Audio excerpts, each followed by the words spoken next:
It's late at night in Texarkana, 1946. Windows are nailed shut. Families sit by radios and rifles. A woman runs barefoot across a yard, blood on her face, and whispers, "Virgil's dead." This is Still Unanswered. I'm Claire Holloway. And I'm Marcus Ellison. Tonight, we walked through a string of attacks that shattered a small twin city in the spring after World War II, the Texarkana Moonlight Murders, and the man history calls the Phantom. The time frame matters. About 10 weeks between February 22nd and May 3rd, 1946. Right. Texarkana then was a two-state town. Texas on one side, Arkansas on the other, somewhere between 25,000 and 30,000 people combined.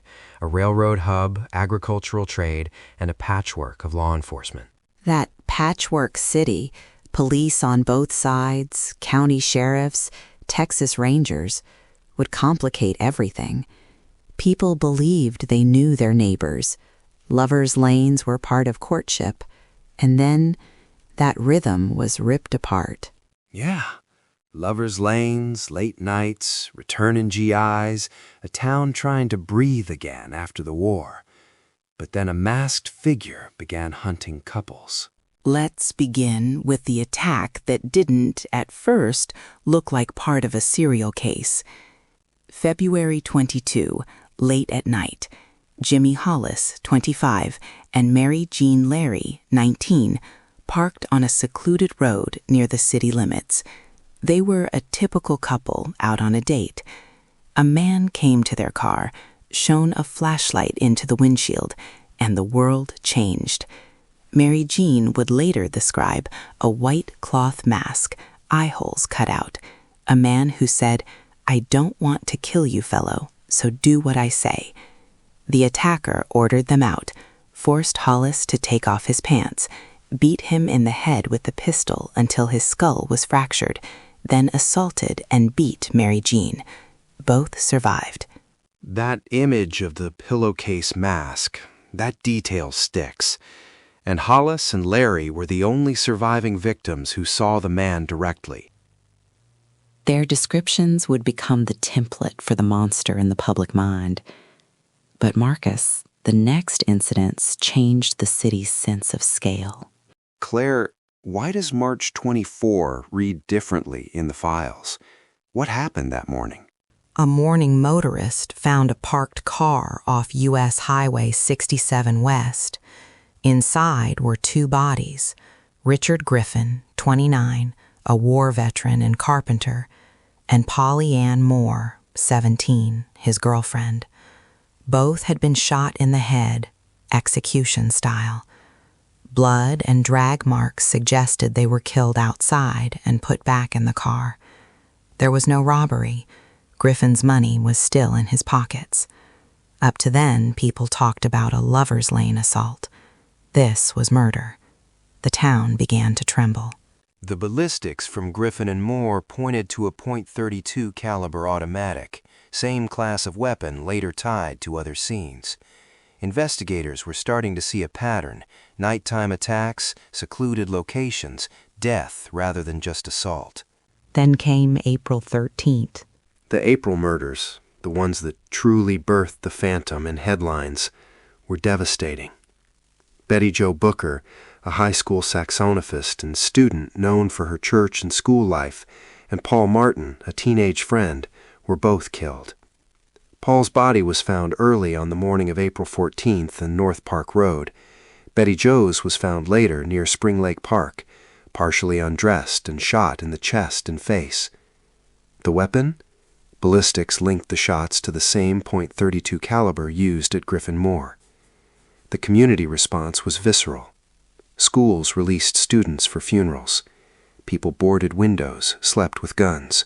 The press needed a name, and by April 16th, the Texarkana Daily News had a headline: "Phantom Killer Eludes Officers." Calvin Sutton and his colleagues coined the term, and it stuck. Names matter. Phantom captured how he seemed to vanish, mask, darkness, no reliable identity. Then, on May 3rd, the pattern shifts in shocking ways.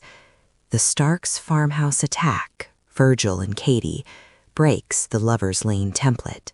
The Starks were an isolated farming couple, 10 miles northeast of Texarkana on the Arkansas side. It's about 9 p.m. Virgil sitting in an armchair, the radio on, reading. Sudden gunfire through a closed double window. 2 shots in the back of Virgil's head. Then Katie, in another room, hears the smash and the thud. She tries to use the crank phone and is shot twice in the face through that same window. She survives, bleeding, partially blinded, and runs barefoot through the darkness to a neighbor's house. This was not a Lover's Lane ambush. It was a shooting through glass from outside to inside. Different weapon, too. Investigators believe the shooter used a .22 rifle.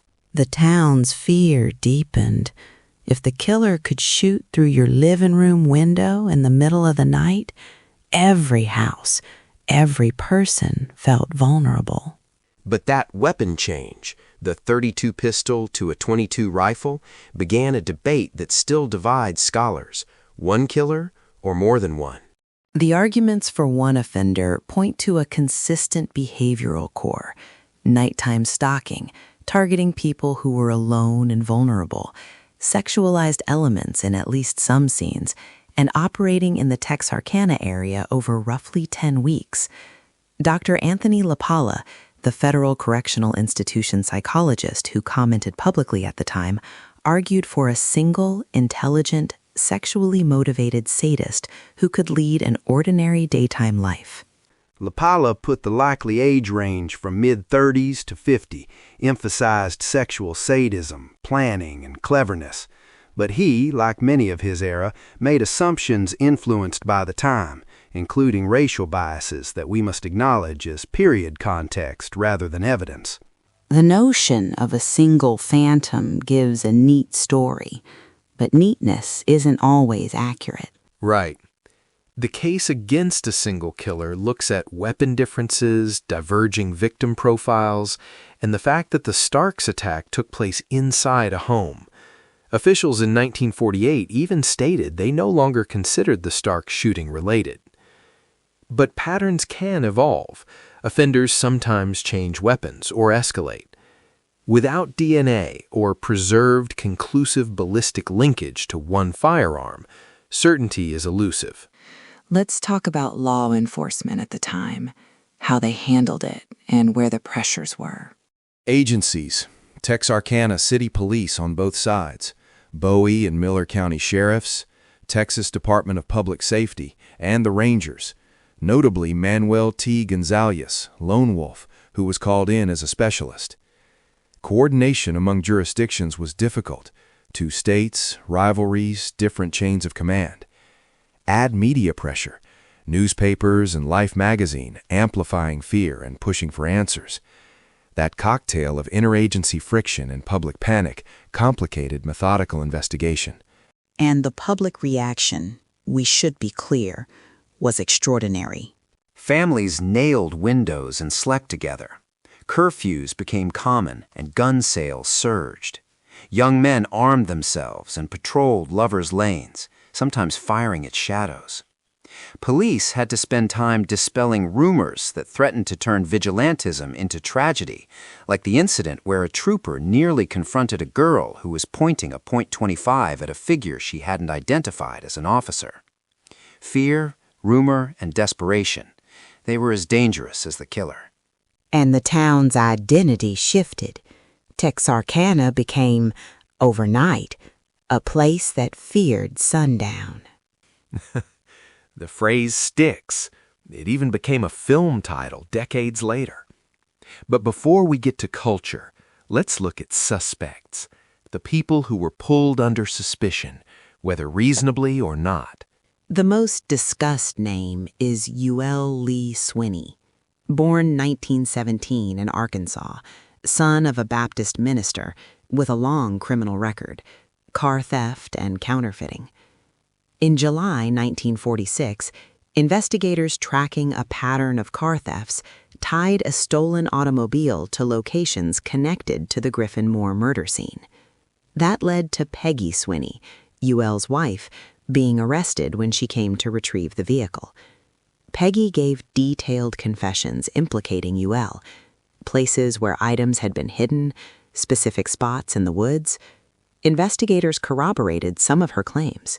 But Peggy recanted, and because of spousal privilege, she couldn't be forced to testify against him. Police report statements suggested Youell made incriminating comments when arrested, apparently saying things like, "You've got me for more than stealing cars." There were odd forensic links reported, like a work shirt with laundry marks or slag similar to Virgil Starks' shop, but those ties are contested and frankly circumstantial. Law enforcement spent months building a case, but couldn't secure murder charges. He was convicted as a habitual auto thief and given a life sentence in 1947, later freed in 1973 on technical grounds. Sheriff Bill Presley and others privately felt Swinney was their man. Historians still call him the prime suspect. But formally, no murder conviction. It's the kind of situation that tempts conspiracy. A man everyone thinks did it, but the state never proves it beyond a reasonable doubt. Then there were other faces. Henry Booker Duty Tennyson, an 18-year-old musician who died by suicide in 1948 and left a cryptic note purporting a confession. No corroboration tied him to the crimes. Ralph G. Bauman, an ex-Army Air Force machine gunner, claimed memory loss and later suspected he might be the Phantom. His timeline didn't match. A boastful hitchhiker claimed he'd killed 5 in Texarkana, but Gonzalez dismissed him as a braggart. An Atoka, Oklahoma suspect was investigated and ruled out, and Sammy, a local whose tire tracks were near a scene, failed polygraphs until hypnosis revealed an unrelated affair. He was cleared. And then there's McSpadden, body on railroad tracks, rumored to be either a victim or the killer, but no conclusive link. So many threads, and at least 9 false confessions were recorded. That's a pattern we see in high-pressure manhunts. People step forward, some for attention, some because of illness, some coerced by panic. The limitations of 1940s forensics played a major role. Ballistics could link classes of bullets, but without a weapon you hit a wall. No DNA. Investigative protocols today, crime scene preservation, forensic labs, interagency task forces, weren't standardized. Add the territory split by state lines, and you get a messy, sometimes theatrical hunt instead of a focused modern investigation. Marcus, what do you think? Was this an evolving MO or an unrelated farmhouse shooter? Both are plausible. The behavior in the Lover's Lane attacks, masking, sexualized violence, approach style, points to a predator who sought control and humiliation, traits consistent across the cases. The Starks shooting could be an escalation, moving from close-up assault to distant, impersonal killing. But then you have the weapon change and the different victim profile. Officials in 1948 publicly distanced the Starks case, so we cannot be definitive. It illustrates how uncertain conclusions become when evidence is incomplete. That uncertainty fed rumor and myth. It also set the stage for later culture. The cultural echo is significant. In June 1946, Life magazine showed a petrified town. Newspapers ran front-page updates and human interest stories about funerals. Then, 30 years later, Charles B. Pierce made The Town That Dreaded Sundown, cementing the Sack Mask image. The film and its 2014 reinterpretation fed the Phantom into regional horror mythology. For some, those screenings at Spring Lake Park, near the original scenes, are remembrance. For others, they're exploitation of real trauma. I want to return for a moment to the families. Names Griffin, Moore, Martin, Booker, Virgil and Katie Starks, Jimmy Hollis, Mary Jean Larry. 5 dead, 8 victims, 3 survivors. That detail is often misunderstood. the human loss is more than a trivia point. I want to return for a moment to the families. Daughters, sons, neighbors. Their funerals reshaped a town. The community response, students released early to attend funerals, schools in mourning, makes clear how tightly knitted this place was. The murders didn't happen to strangers in a big city. They happened to people knew. Which explains the vigilante impulses we saw. People thought they could help, or at least protect themselves. That sometimes led to near misses and dangerous standoffs. The more you involve civilians in active policing, the more likely tragic mistakes become. Now, why did the killings stop? Theories: the killer left town, perhaps a transient GI or worker. The killer was imprisoned for an unrelated crime and couldn't continue. Some have pointed to Swinney's later incarceration as a candidate. The killer died, or the killer simply suppressed his impulses. LaPala thought the phantom might either move on or eventually suppress his urges. The truth? We don't know. That question, why did it stop, cuts to what living with an unsolved crime means. For families, not knowing who did this is its own injury. For a town, not knowing leaves an invisible occupant, a phantom, that walks the streets long after the headlines fade. That question, why did it stop, cuts to what living with an unsolved crime means. For families, not knowing who did this is its own injury. For a town, not knowing leaves an invisible occupant, a phantom, that walks the streets long after the headlines fade. Jurisdictional fragmentation, rumor chasing, and limited forensic tools. Police chased many leads, some worthwhile, many not. The media, hungry for a story, amplified fear and sometimes pressured public officials into statements that hindered calm strategy. Evidence preservation wasn't what we expect today. Ballistic evidence might have existed, but chain of custody standards then were uneven. And crucially, social context, the post-war movement of people, returning soldiers, transient workers, meant suspects were hard to track. Modern investigators ask, could we solve it now? Maybe, but only if preserved evidence exists. Most likely, we lack preserved DNA and a weapon. Ballistic reanalysis can help, but without physical links, the old case files and witness statements are what we have to work with. Another point, false confessions. At least 9 people confessed to being the phantom. That's a lot. Some were attention-seeking, some mentally ill. High-profile cases like this draw confession noise. And that noise distracts and consumes resources. Marcus, you study early serial cases. Do you see Texarkana as a prototype? Something that influenced later myths? It certainly contributed to the Lover's Lane horror trope, an attacker of couples parked in secluded spots. The mask motif, the randomness, and the terror in small towns echo in later cases and in fictional killers. The Phantom didn't invent these elements, but Texarkana amplified them. The film version, decades later, turned the cultural memory into iconography that influenced public imagination and future portrayals of mass killers. The mask, especially that pillowcase or sack with eye holes, became shorthand for anonymous evil. And that shorthand has consequences.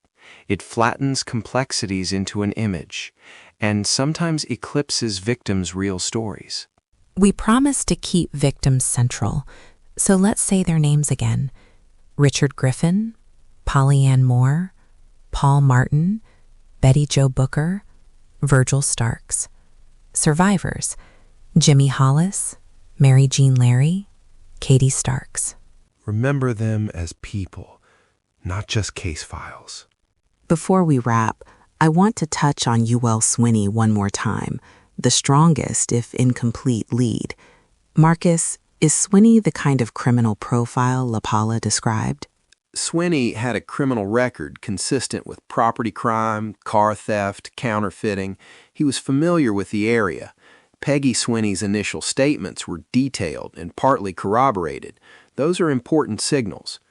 But LaPaula emphasized sexual sadism, planning, and ability to lead a day-to-day normal life. Swinney's profile could match, but the absence of direct physical evidence tying him to a weapon or to the murder scenes makes that connection circumstantial. The family recanted and legal standards were not met. So plausible, but not proven. Plausible, but not proven. That sentence has haunted Texarkana for generations. It's the core of unsolved cases. There are final questions we can't escape. Was there one phantom or more than one? Did he move away, die, or simply stop? Were key investigative opportunities missed because of jurisdictional splits or media frenzy? And perhaps the hardest, which of those outcomes is worse for the community? Knowing that the monster was caught or never knowing at all? The families never got the closure we hope for. The uncertainty is part of the lingering dread. For historians and criminal psychologists, Texarkana is both a case study and a cautionary tale about the limits of mid-century policing. For the town, it is a scar, sometimes memorialized, sometimes commercialized, sometimes mourned. And it remains, very clearly, still unanswered. Still unanswered. Marcus, before we go, any small detail or piece of trivia from the files that you think listeners might find haunting? A couple. The reward money grew from $500 to over $10,000, huge in 1946, equivalent to well over $150,000 today, and yet it didn't buy justice. Also, that the killer seemed to time attacks often on weekend late nights, roughly 3 to 4 weeks apart, suggests patterning and perhaps even planning around social behaviors. Band nights, VFW dances, places teenagers gathered. Those small rhythms make the randomness hit closer to home. That saxophone, the one Betty Jo treasured, was missing at the scene, then found hidden in brush later. Little things like that make you wonder. Yeah. Staging attempts, or a disturbed killer taking trophies? Hard to say. Every minute detail keeps us guessing. The Phantom of Texarkana remains one of those cases where the darkness of one small spring in 1946 keeps echoing. It reshaped a community, it spawned myth, and it left us with questions that still hurt. If you live in or near Texarkana, if your family name appears in these files, remember that history treats you with a double burden: the public's curiosity and the private loss. If anyone listening has credible information that has never been given to authorities, speak up. Cases like this sometimes hinge on one overlooked memory, one held back confession, one object in an attic. We'll keep looking at old files and telling these stories with care. For now, the Phantom remains a shadow named, feared, never captured. Thanks for listening. I'm Marcus Ellison. Good night. Good night.